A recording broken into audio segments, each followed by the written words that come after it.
The Brachiosaurus was much larger than the T-Rex. The Brachiosaurus was up to 85 feet in length and 30 to 45 feet in height and weighed between 30 and 80 tons.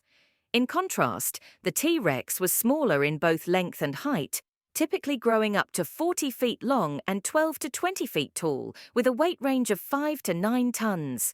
The Brachiosaurus was over twice as tall and almost twice as long as the T-Rex and weighed between 28 and 46 metric tons. 1. Brachiosaurus, Brachiosaurus, is a genus of sauropod dinosaur that lived in North America during the late Jurassic, about 154 to 150 million years ago. It was first described by American paleontologist Elmer S. Riggs in 1903 from fossils found in the Colorado River Valley in western Colorado, United States. Riggs named the dinosaur Brachiosaurus altithorax. The generic name is Greek for arm lizard, in reference to its proportionately long arms, and the specific name means deep chest. Brachiosaurus is estimated to have been between 18 and 22 meters, 59 and 72 ft long. Body mass estimates of the subadult holotype specimen range from 28.3 to 46.9 metric tons, 31.2 to 51.7 short tons.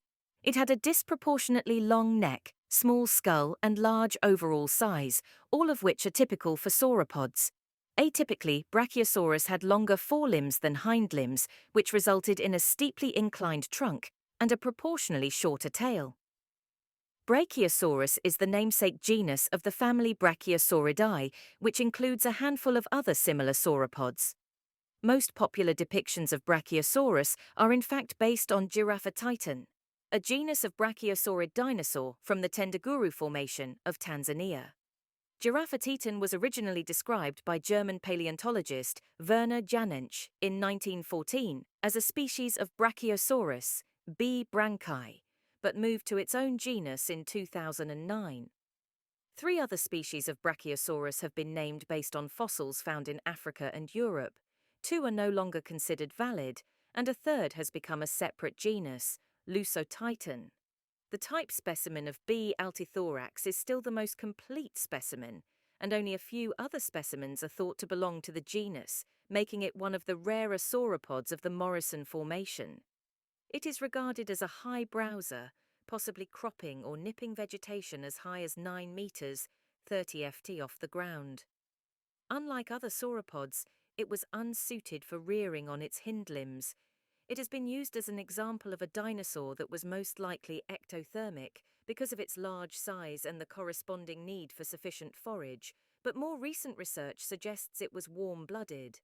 Among the most iconic and initially thought to be one of the largest dinosaurs, Brachiosaurus has appeared in popular culture, notably in the 1993 film Jurassic Park.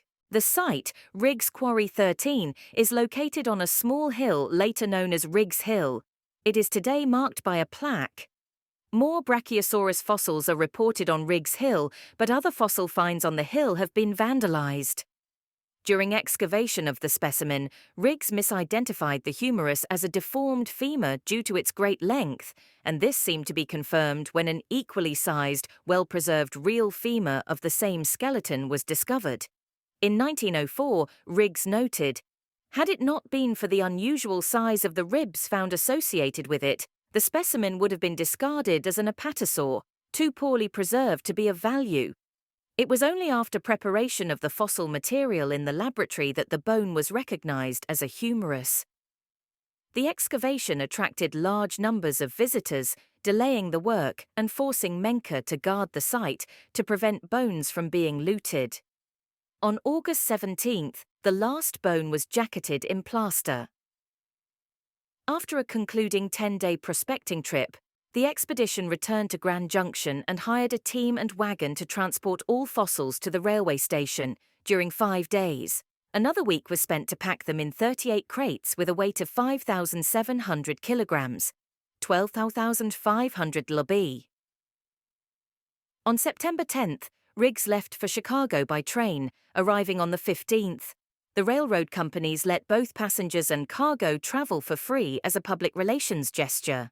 The holotype skeleton consists of the right humerus, upper arm bone, the right femur, thigh bone, the right ilium, a hip bone, the right coracoid, a shoulder bone, the sacrum, fused vertebrae of the hip, the last 7 thoracic, trunk, and 2 caudal, tail vertebrae, and several ribs. Riggs described the coracoid as from the left side of the body, but restudy has shown it to be a right coracoid. At the time of discovery, the lower end of the humerus, the underside of the sacrum, the ilium and the preserved caudal vertebrae were exposed to the air and thus partly damaged by weathering.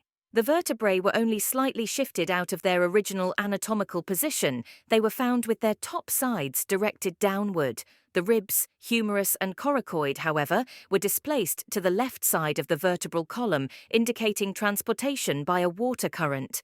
This is further evidenced by an isolated ilium of Diplodocus that apparently had drifted against the vertebral column, as well as by a change in composition of the surrounding rocks.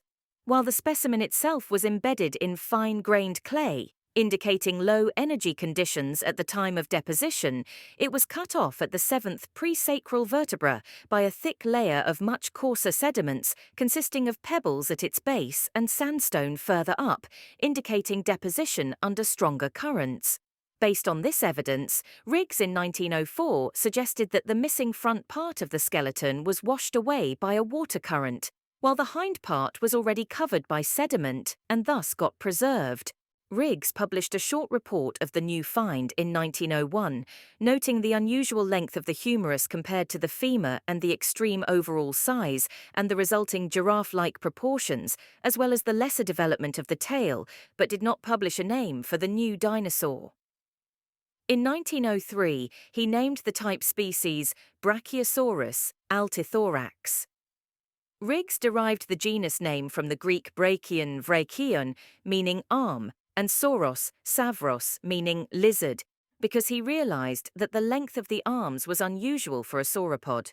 The specific epithet was chosen because of the unusually deep and wide chest cavity, from Latin altus, deep, and Greek thorax, breastplate, cuirass, corselet. Latin thorax was derived from the Greek and had become a usual scientific designation for the chest of the body.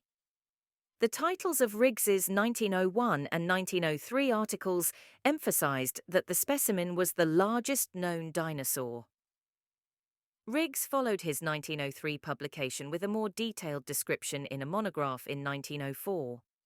Preparation of the holotype began in the fall of 1900, shortly after it was collected by Riggs for the Field Museum.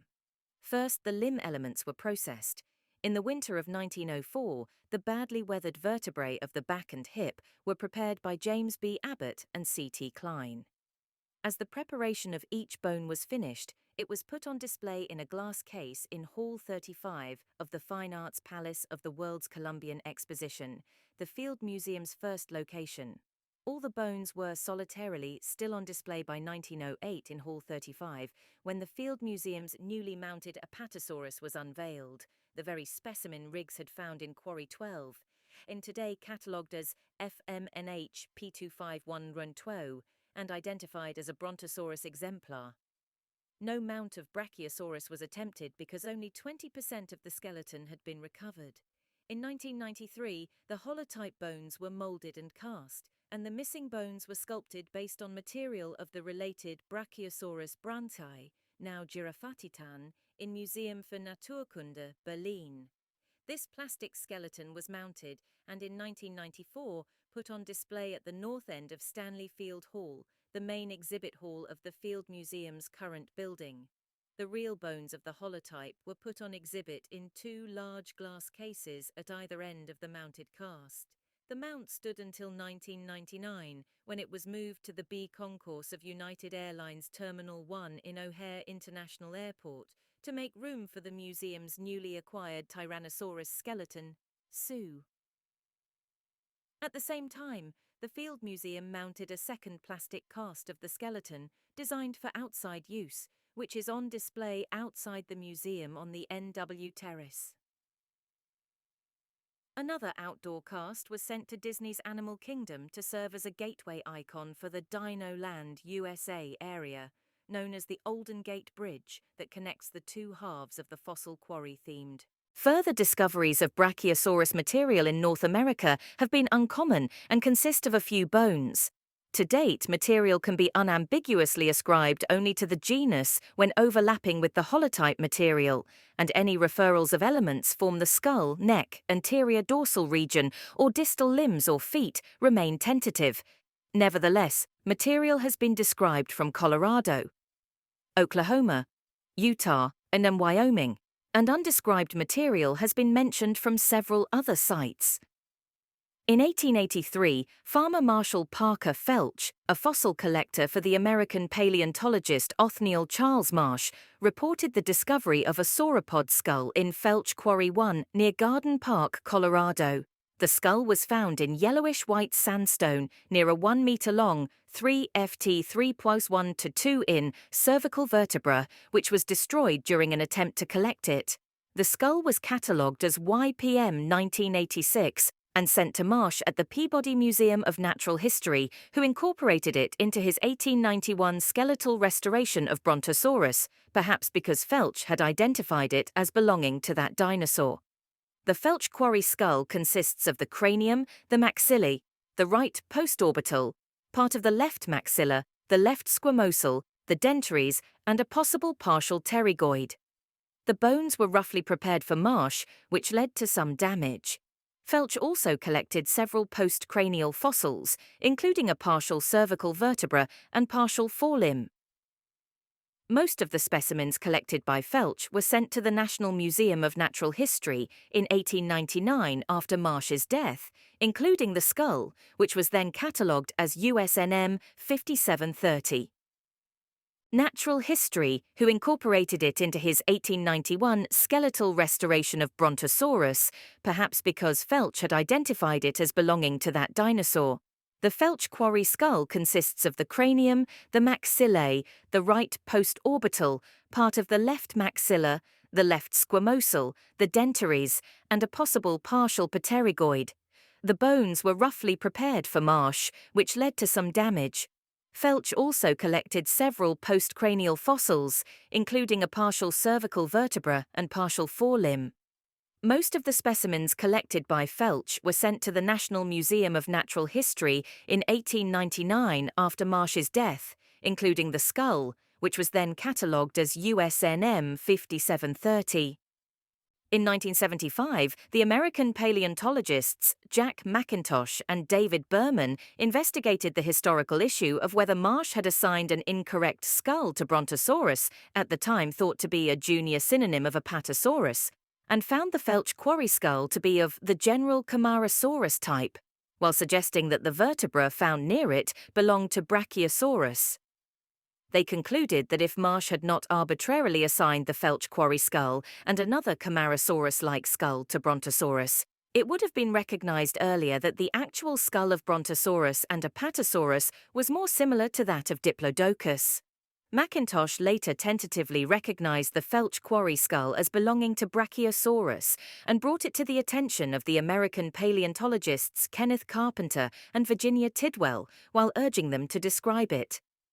They brought the skull to the Denver Museum of Natural History, where they further prepared it and made a reconstruction of it based on casts of the individual bones, with the skulls of Giraffatitan and Camarasaurus acting as templates for the missing bones. In 1998, Carpenter and Tidwell described the Felch Quarry skull and formally assigned it to Brachiosaurus sp. Of uncertain species, since it is impossible to determine whether it belonged to the species B. altitherax itself, as there is no overlapping material between the two specimens. They based the skull's assignment to Brachiosaurus on its similarity to that of B. branchi, later known as Giraffatitan. In 2019, American paleontologists Michael D. Dimick and Matthew T. Carano re-examined the Felch Quarry skull after having it further prepared and CT scanned, while consulting historical illustrations that showed earlier states of the bones, and concluded that a quadrate bone and dentary tooth considered part of the skull by Carpenter and Tidwell did not belong to it. The quadrate is too large to articulate with the squamosal, is preserved differently from the other bones, and was found several meters away. The tooth does not resemble those within the jaws, as revealed by CT data, is larger, and was therefore assigned to Camarasaurus sp. Other teeth assignable to that genus are known from the quarry. They also found it most parsimonious to assign the skull to B. altithorax itself rather than an unspecified species, as there is no evidence of other brachiosaurid taxa in the Morrison Formation, and adding this and other possible elements to a phylogenetic analysis did not change the position of B. altithorax. A shoulder blade with coracoid from Dry Mesa Quarry, Colorado, is one of the specimens at the center of the Supersaurus Ultrasauros issue of the 1980s and 1990s. In 1985, James A. Jensen described disarticulated sauropod remains from the quarry as belonging to several exceptionally large taxa, including the new genera Supersaurus and Ultrasaurus. The latter renamed Ultrasauros shortly thereafter because another sauropod had already received the name.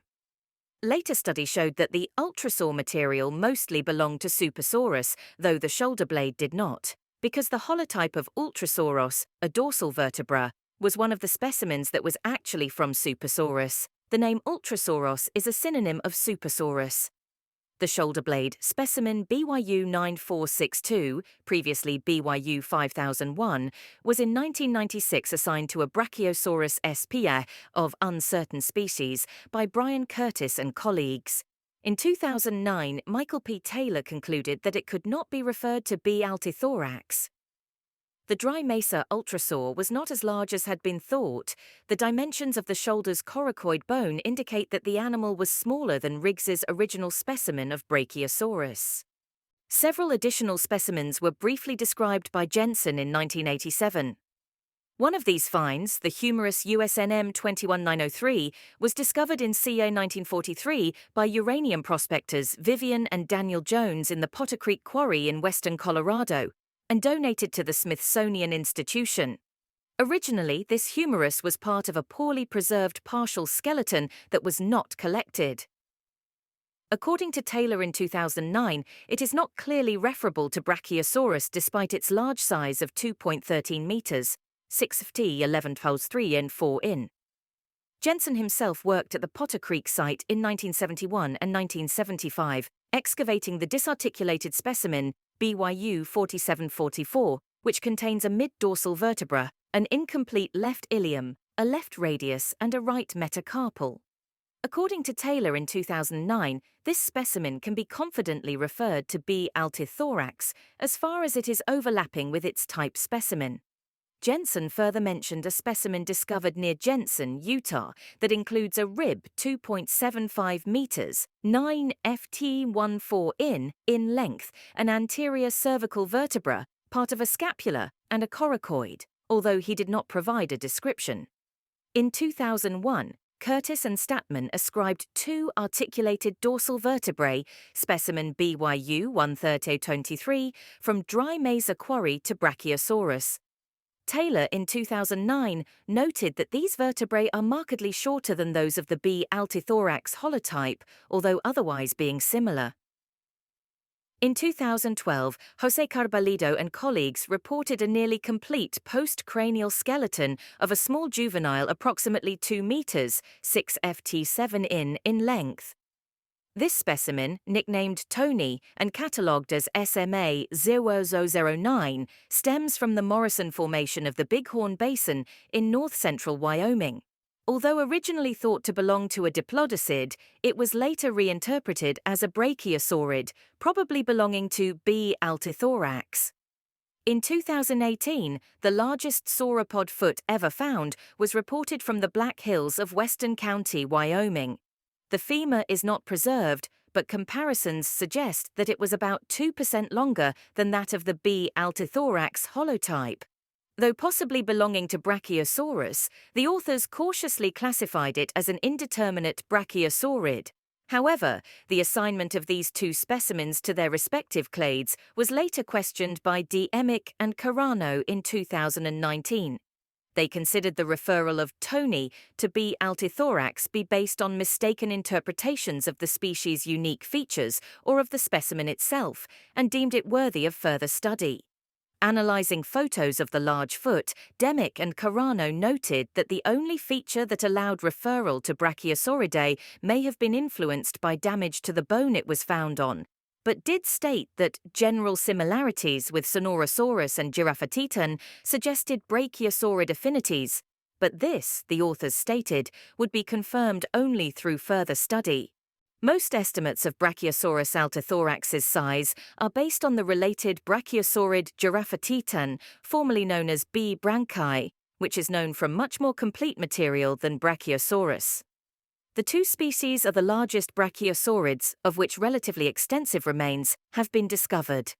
There is another element of uncertainty for the North American Brachiosaurus because the type, and most complete specimen, appears to represent a subadult, as indicated by the unfused suture between the coracoid, a bone of the shoulder girdle that forms part of the shoulder joint, and the scapula, shoulder blade.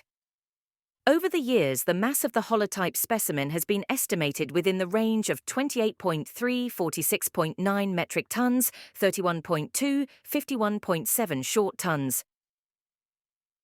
Benson et al. Suggested a maximum body mass of 56 and 58 metric tons, 62 and 64 short tons. But these estimates were questioned due to a very large error range and lack of precision. The length of Brachiosaurus has been estimated at 20 to 22 meters, 66-72 ft, and 18 meters, 59 ft, and its height at 9.4 meters, 30.3 ft, and 12,013 meters, 39.43 ft.